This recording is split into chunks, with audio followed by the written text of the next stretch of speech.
कि आप अमेठी में जाइए तो राजा संजय सिंह के बारे में कोई बात नहीं करता, मुंह खोलता नहीं है, और रायबरेली में आइए तो अखिलेश सिंह के बारे में कोई नहीं मुंह खोलता है।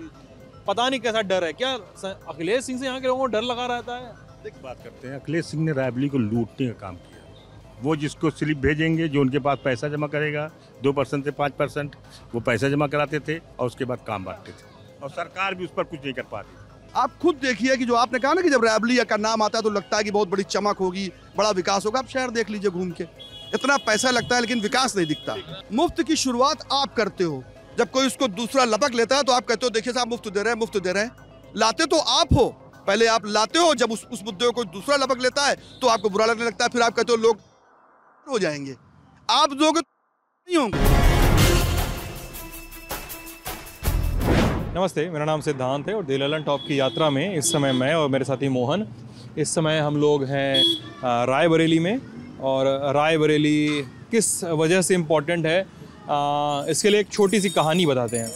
कहानी ये है कि क्या हाल है यूपी यात्रा के दौरान हमारी टीम, जब हमारे साथ आयुष और जेरी थे, हम लोग इस समय आए थे रायबरेली में, तो उस समय पता चला अदिति सिंह यहाँ पे नहीं थी। लोगों ने बताया कि भाई वो गई हुई हैं लखनऊ, उनके घर में शादी वादी है। रायबरेली से कवरेज करके गए, 2 दिनों बाद खबरें फ्लैश हुई कि लंबे समय तक कांग्रेसी रहे और इस क्षेत्र के विधायक रहे अखिलेश सिंह की बेटी अदिति सिंह अब भाजपा में है। भाजपा उन्होंने ज्वाइन कर ली। इसी सीट से, सदर सीट से, रायबरेली सदर सीट से अदिति सिंह को भाजपा ने टिकट दे दिया है। अब ये तो कहानी है। अब इसके बाद आसपास 2-3 चीज़ें हैं, जैसे प्रत्याशियों के नाम। सपा से आरपी यादव इस चुनाव में अपना कैंडिडेचर पेश कर रहे हैं। और कांग्रेस से कौन है सर? कांग्रेस से डॉक्टर मनीष चौहान।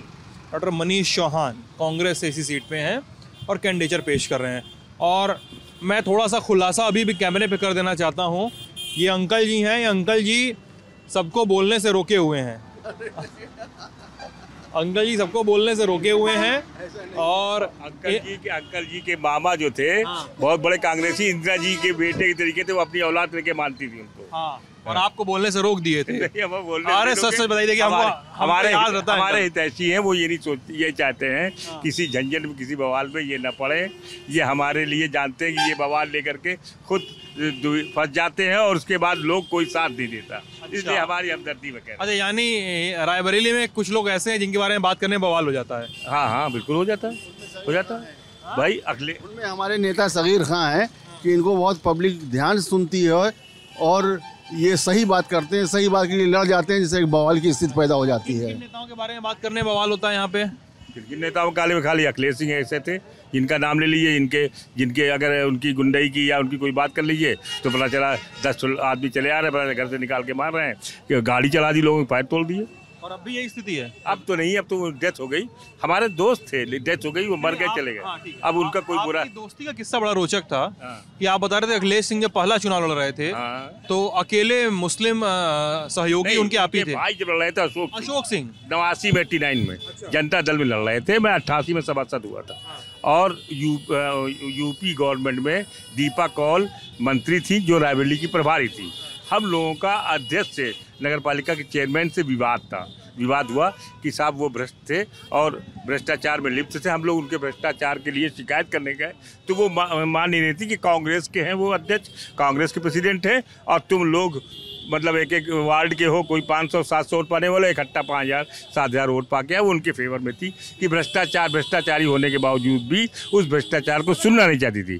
89 में हम लोग कांग्रेसी होते हुए जब 89 में विधानसभा का चुनाव आया तो हमारे ग्रुप ने, जो हम लोग सभासदों ग्रुप था, हम लोगों ने कांग्रेस का इस बात पर विरोध किया कि दीपा कौल ने हम लोगों का साथ न देकर के एक भ्रष्ट अध्यक्ष का साथ दिया था। हम लोग विरोध कर रहे थे तो हमारे साथी जो थे उन्होंने कहा कि भाई हम किसी पार्टी के, किसी के उसके नहीं बनेंगे, अलग मोर्चा बनाइए। तो हम लोगों ने मैंने खुद अपनी एक गाड़ी की, हम लोग माइक लगा करके और जाते थे और बाकायदा उसका विरोध करते थे।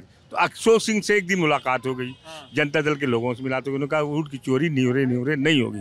सगीर भाई, अगर आप, ये कांग्रेस का गढ़ है और जितनी सीटें लड़ रही हैं जिसमें लग रहा है कि फला जीते, कोई नहीं जीतेगा। अगर हमारा मदद कर दोगे, हमारा सपोर्ट कर दोगे तो मैं एक सीट निकाल लूँगा, लेकिन उसके लिए खुल करके मेरे साथ आना पड़ेगा। 89 के चुनाव में मेरे 22 नगर पालिका के सभासद थे। 22 में से 11-12 सभासदों के साथ मैंने जनता दल ज्वाइन किया, अशोक सिंह का साथ दिया और अशोक सिंह को यहाँ से लेकर के काउंटिंग तक जिताने का काम किया और उनको एमएलए बनाया।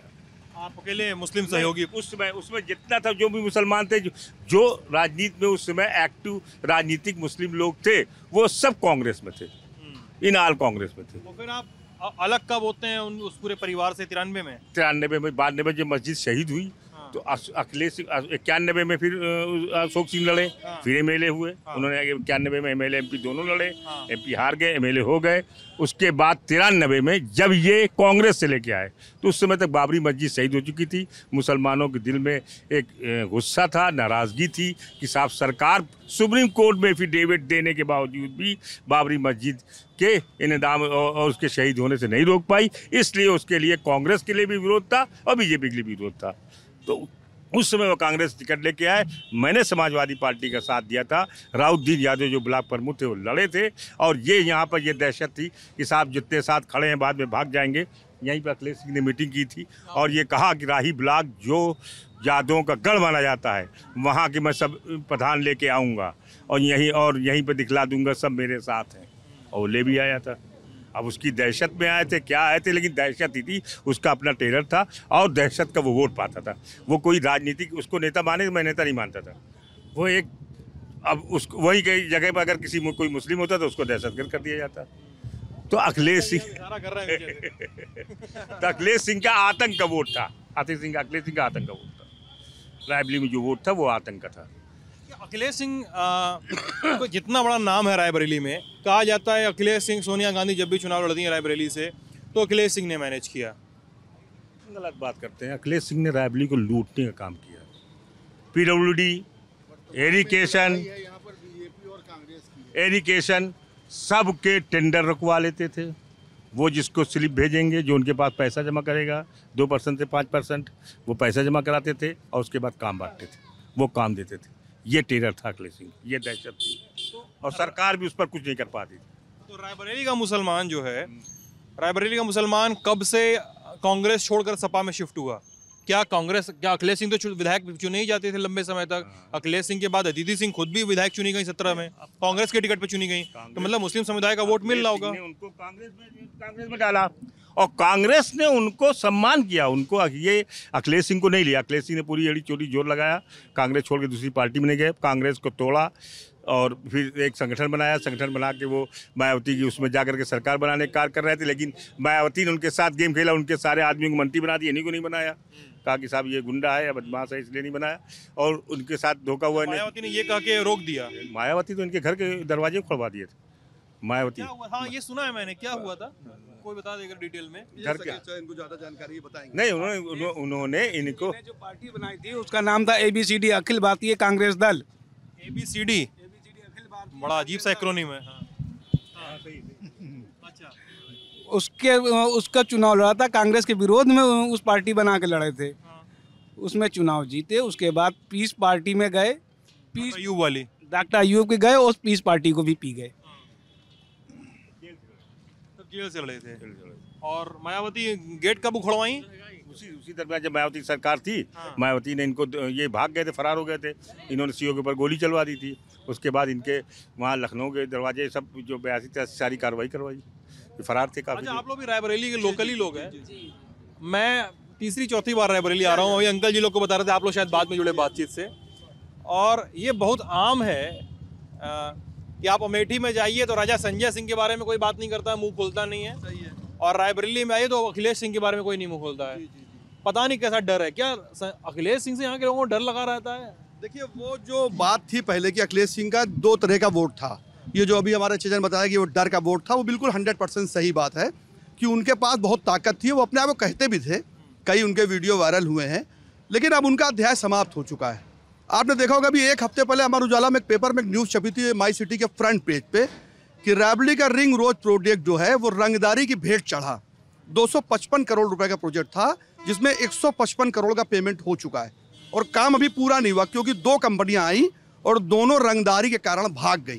कौन मांग रहा है?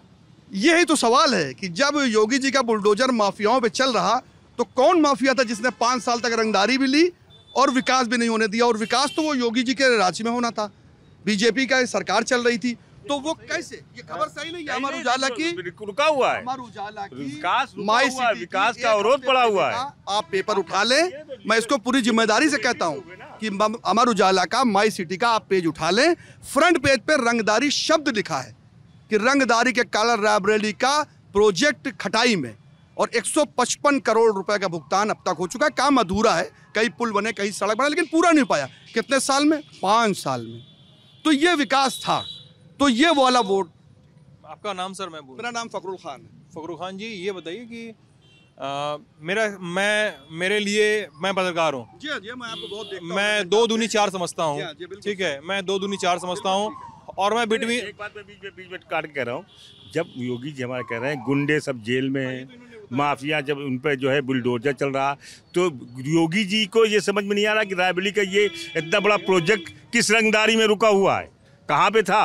कहीं ना कहीं उनके अपने ही लोग हैं, कहीं ना कहीं से। मेरी बातचीत ये होगी अगर कभी किसी भाजपा के बड़े नेता से या मंत्री से, तो मैं पूछूंगा। लेकिन मेरा एक सवाल यहाँ पे ये है कि मैं 2 दूनी 4 भी समझता हूँ, मैं कोशिश करता हूँ कि बिटवीन द लाइंस भी पढ़ सकूँ। तो मेरा ये सवाल है कि क्या रंगदारी का रैकेट अगर चल रहा है रायबरेली में, एक बड़ा रैकेट चल रहा है जिसकी वजह से काम रुका हुआ है और किसी अखबार में खबर छप जा रही है, तो कौन है उसके पीछे?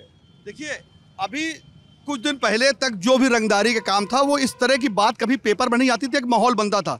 ये बात सही है, कोई पर्टिकुलर रायबरेली में कह सकता कि मुझसे पैसा मांगा गया, और ये माहौल प्रदेश के हर जिले में होता होगा। हम तो रायबरेली के विकास के मुद्दे पर एक बात आपसे कही कि जो इतना बड़ा ज़रूरी था, उससे क्या होता है कि मोटल चौराहे पर कई बार स्कूटी से जो हमारी महिलाएं बहनें जो टीचरी करने जाती, शिक्षिकाएं पढ़ाने जाती हैं, कई लोगों की जान गई, क्योंकि वो बड़े वाहन निकलते हैं तो वो टकराव होता है, तो उसमें लोगों की जान चली जाती है।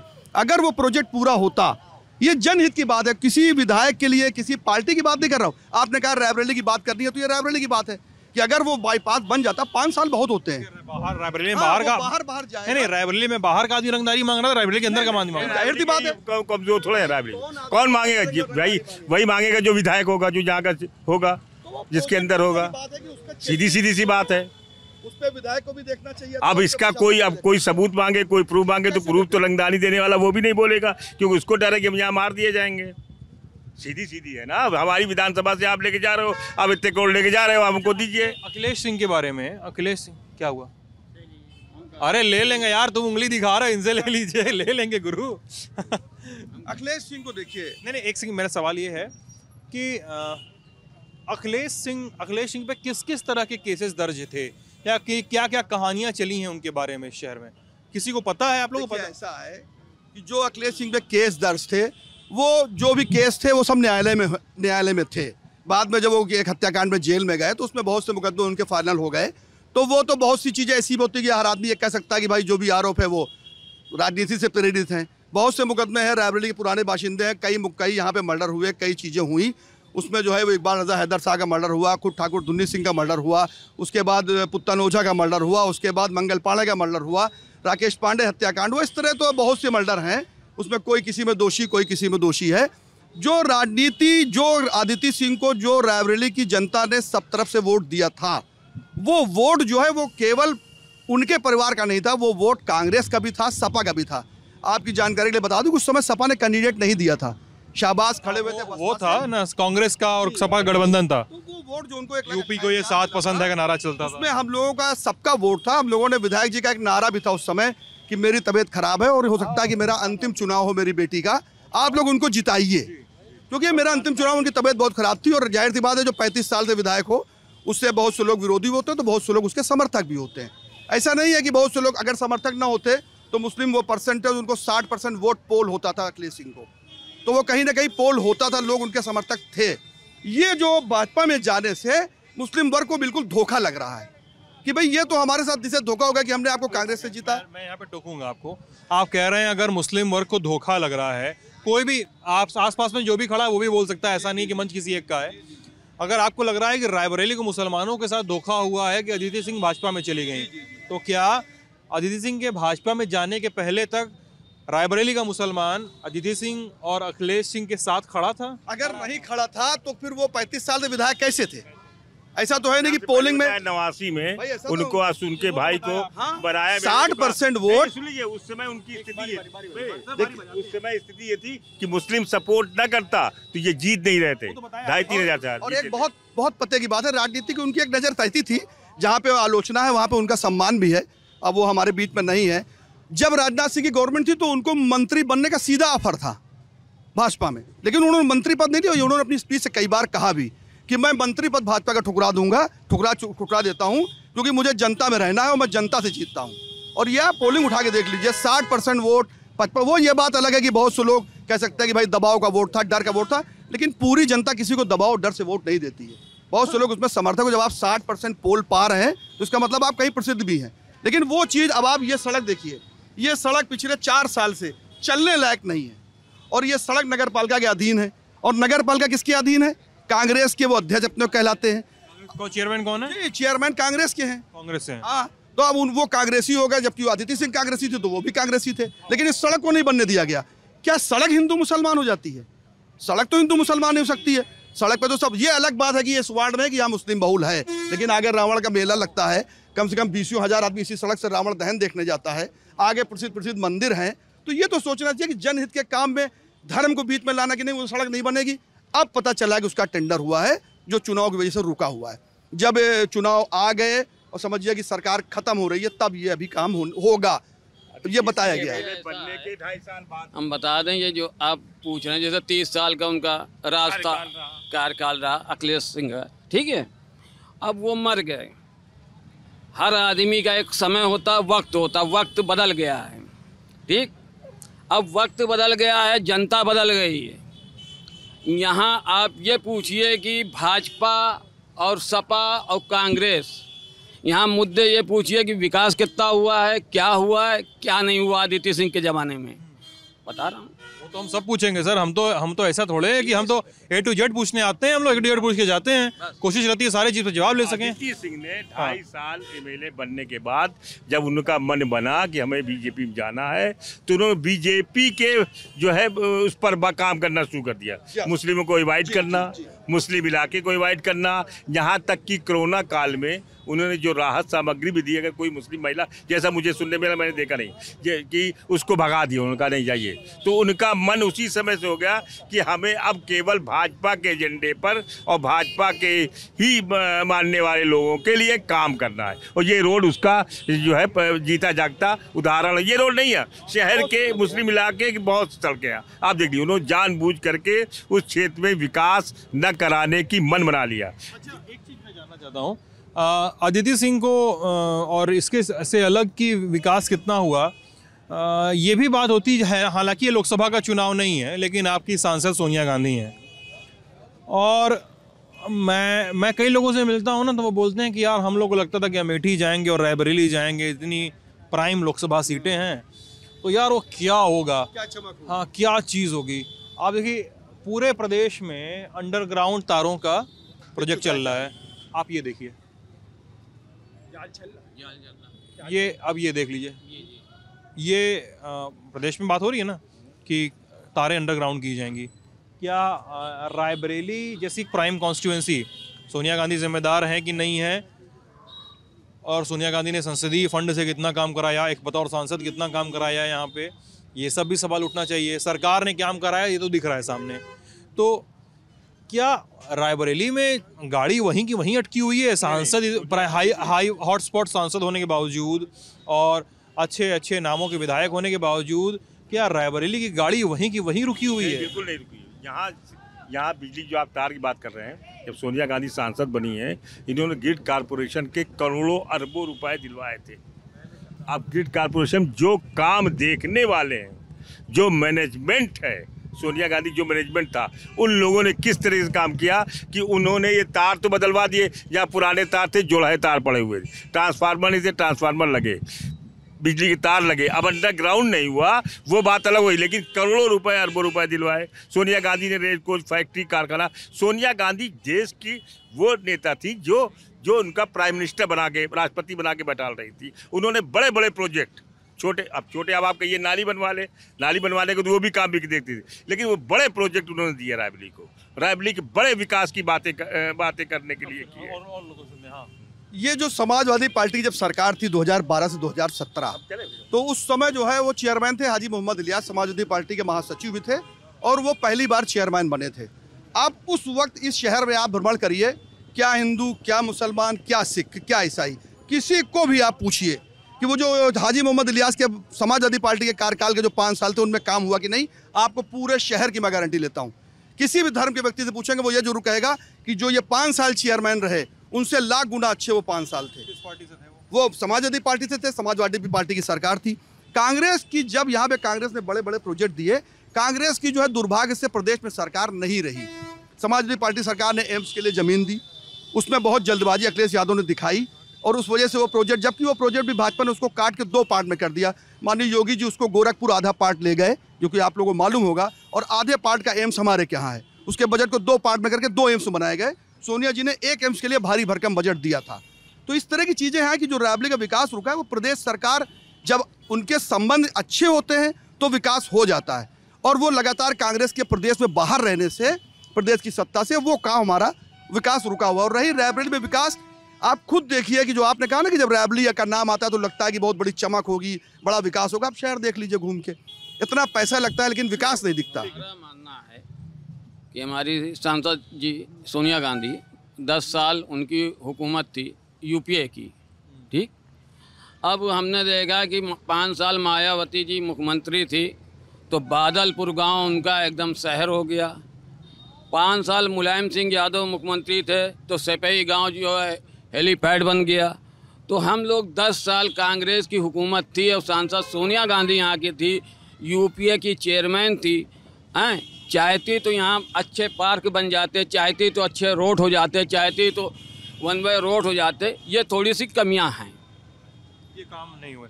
अच्छा, आपने अब मैं एक दूसरे टॉपिक की तरफ आ रहा हूँ। क्योंकि आपने कहा कि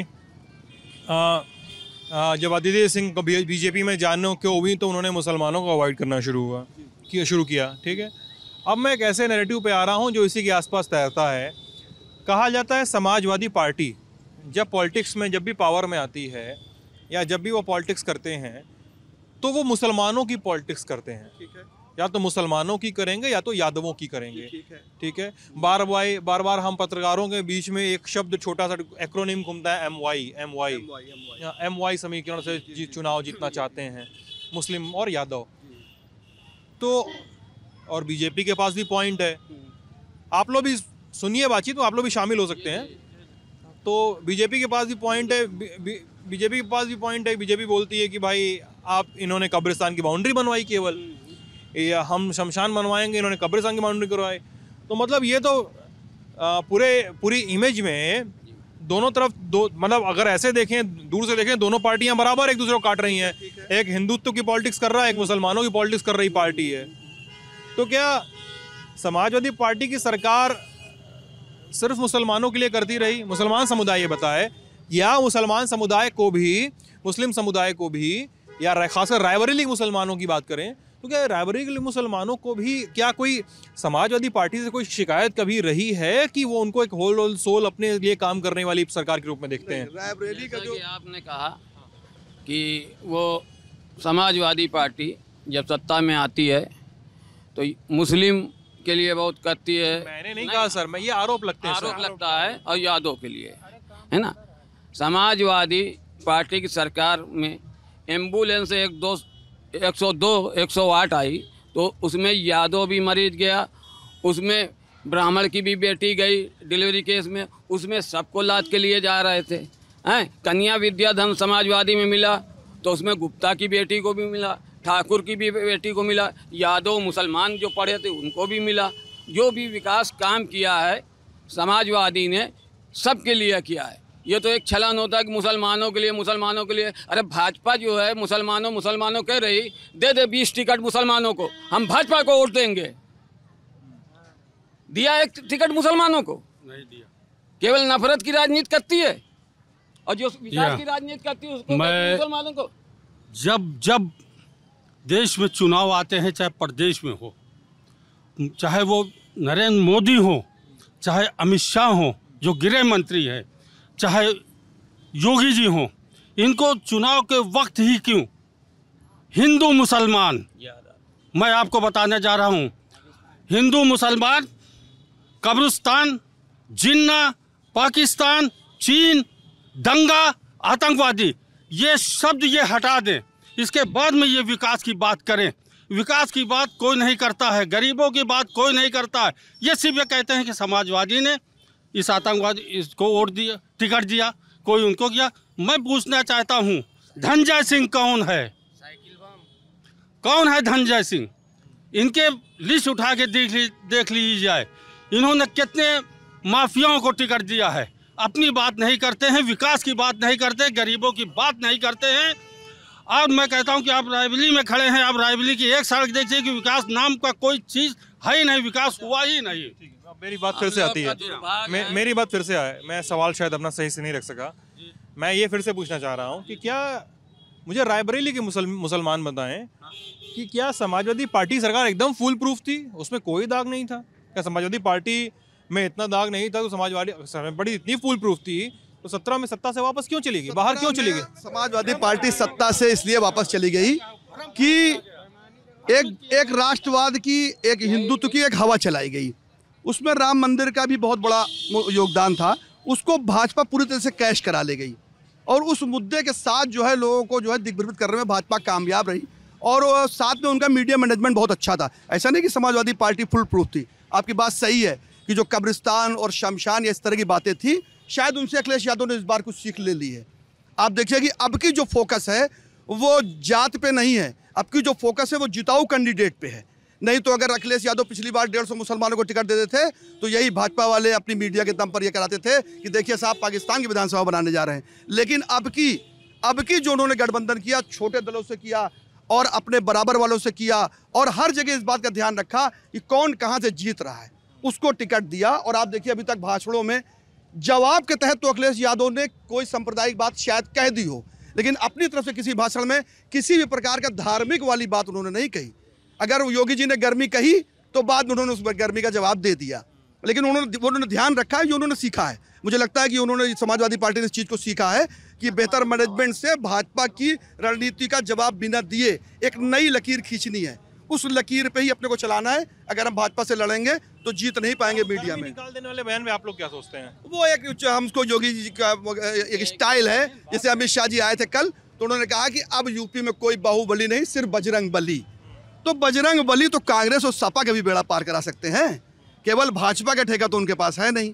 तो ये तो चुनावी जुमले हैं। योगी जी ने उसको एक चुनाव जुमले में कहा था कि जाट एक जगह इकट्ठा हो जाए, वो जाटों ने उसको उल्टे वे में लिया कि शायद जाटों को कह रहे हैं। उसमें 2 चरणों के लोगों जो कयास आ रहे हैं वो 10 मार्च को पता चल जाएंगे कि गर्मी के बयान से योगी जी को फायदा हुआ या योगी जी को नुकसान हुआ। लेकिन उसको हम लोग ये नहीं मानते कि वो योगी जी ने मुसलमानों को डराने के लिए, वो एक राजनीतिक जुमले होते हैं जो कुछ देर के लिए लाभ लेने के लिए कहे जाते हैं। तो वो उनकी स्टाइल है, वो कह सकते हैं, वो कहते रहते हैं, वो कहते रहते हैं इस तरह के। लेकिन भाजपा में कुछ लोग ऐसे भी हैं जो इस तरह के काम नहीं करते। राजनाथ सिंह है, उस तरह की भाषा नहीं बोलते। गडकरी जी इस तरह की भाषा नहीं बोलते। स्वर्गीय सुषमा स्वराज जी थी, इस तरह की भाषा नहीं बोलती थी। जेटली साहब थे, इस तरह की भाषा नहीं बोलते थे। तो बहुत से लोग हैं, अटल बिहारी वाजपेयी जी हैं, वो भी थे, उस तरह की भाषा नहीं बोलते थे। तो आज की राजनीति में भाजपा की पुरजोर कोशिश है कि इलेक्शन सांप्रदायिक पटरी पर लौटाए, क्योंकि अगर विकास है तो बार बार जिन्ना, मुगल, पाकिस्तान, आतंकवादी, बजरंग बली, ये क्यों? अगर विकास है, आपने विकास किया है तो लोगों को वोट देना चाहिए। साल की समस्या है, किसान रात रात भर जाग रहा था, आपके विधायक सो रहे थे, आपके विधायकों ने ऊपर बात पहुंचानी थी, तो फिर आज ये मुद्दा बड़ा ना बनता ना। तभी तो लोग कह रहे हैं कि समाजवादी पार्टी आएगी तो राहत मिलेगी। बात ये है, चीज़ें इलेक्शन के प्रभाव से की जाती हैं। आपने कहा मार्च तक राशन देंगे, क्योंकि 10 मार्च को रिजल्ट आ जाएगा। अगर आपकी सरकार बन गई तो राशन बंद, तो फिर उस पर समाजवादी ने कहा कि पूरे कार्यकाल भर देंगे। मुफ्त की शुरुआत आप करते हो, जब कोई उसको दूसरा लपक लेता है तो आप कहते हो देखिए साहब मुफ्त दे रहे हैं, मुफ्त दे रहे हैं। लाते तो आप हो, पहले आप लाते हो, जब उस मुद्दे को कोई दूसरा लपक लेता है तो आपको बुरा लगने लगता है, फिर आप कहते हो लोग खोर हो जाएंगे। आप दोगे तो हरा नहीं होंगे। आप 6,000 रुपए किसान दे रहे हैं किलो, अगर राशन दे रही है भाजपा, 1 सेकंड, 10 किलो अगर राशन दे रही है तो 1 कुंटल साढ़ खा भी रहे हैं, खेत में 1 कुंटल साढ़ खा भी रहे हैं। सबसे बड़ी हमारे पास खेती नहीं ना, फिर भी मैं किसी गरीब का जो है दर्द जानता हूँ, किसान का। रात भर वो चौकीदारी कर रहा है अपने खेत के अंदर। उस टाइम योगी जी के दिमाग में नहीं चल रहा है कि चलो यार सांड को हटाओ, कम से कम खेती में के मेरे किसान भाइयों को जो है खेती बर्बाद हो रही है, जो 1 क्विंटल खाया जा रहा है सांड, तो कम से कम बचे तो। गौशाला हर ब्लॉक में बनाई गई। 5 साल के अंदर एक आदमी शादीशुदा लड़का मात्र 1.5 साल जो है अपनी औरत के साथ सोया होगा, वरना 3.5 साल चौकीदारी कर रहा है खेत के अंदर। आज निरम गेहूं की फसल चल रही है, आप चलिए देखिए चल के, सबके बढ़िया मचान बने हुए हैं, बढ़िया तार लगाए हुए हैं, 50,000 रुपये खर्चा करके यही सांड गाय के चक्कर में। भैया ये है समस्या कि नहीं है? योगी जी 80-20 की बात करते हैं, 20% को छोड़िए, 80% को समृद्ध बना दें, शिक्षित कर दें, रोजगार दें, लेकिन वो नहीं करेंगे। वो 80-20 में केवल इनकी राजनीति चलती है। अरे 20% को छोड़ दो आप, 80% ठाकुरों को समृद्ध बना दो। नहीं, हम भी ठाकुर हैं, लेकिन नहीं, कुछ नहीं। पिताजी को एम्बुलेंस नहीं मिली इसी जिला अस्पताल में, लखनऊ लेके जाना था, रात में एक भी डॉक्टर नहीं था इसी हॉस्पिटल में, हॉस्पिटल में। हाँ, मैं ऑटो चलाता हूँ। क्या नाम है आपका दोस्त? गौरव सिंह। 3,500 रुपये में एम्बुलेंस लेके गया लखनऊ KGMU। पिताजी को पैरालाइसिस था, सांस की बीमारी थी। हाँ, रात में 11 बजे गया, वहाँ पे डॉक्टर नहीं थे, तुरंत रेफर कर दिया। हार्ट अटैक पिताजी को नहीं आया था, तो रिपोर्ट उन्होंने बताया कि 6 बजे उनको हार्ट अटैक आया था। जल्दी जल्दी में कहे लेके भागो, एम्बुलेंस नहीं थी वहाँ पे। बताइए ऐसे। फिर वहाँ KGMU भी गया, जब बताओ कोविड में नहीं मिल रहा था बेड, और योगी जी बोल रहे थे ऑक्सीजन है यहाँ पे, झूठ बोल रहे थे। यहीं रेल कोच में लोग मर रहे थे, ऑक्सीजन नहीं मिल रही थी, लेकिन झूठ बोल रहे थे। योगी कभी झूठ नहीं बोलता, ऐसे नहीं होते योगी, गलत है ये। तो सदर की सीट पे अली मियाँ चौक है ये मोहल्ला, वहाँ पे हमने सोचा कि लोगों से थोड़ी बात करें, उनके मत को, उनसे सवालों को थोड़ा सुने, समझें और आगे लेकर बढ़ने की कोशिश करें। आपकी क्या राय है इस बातचीत पे, हम ज़रूर जानना चाहेंगे। कमेंट सेक्शन में लिखकर बताइएगा। अपना ख्याल रखिएगा। बहुत बहुत शुक्रिया।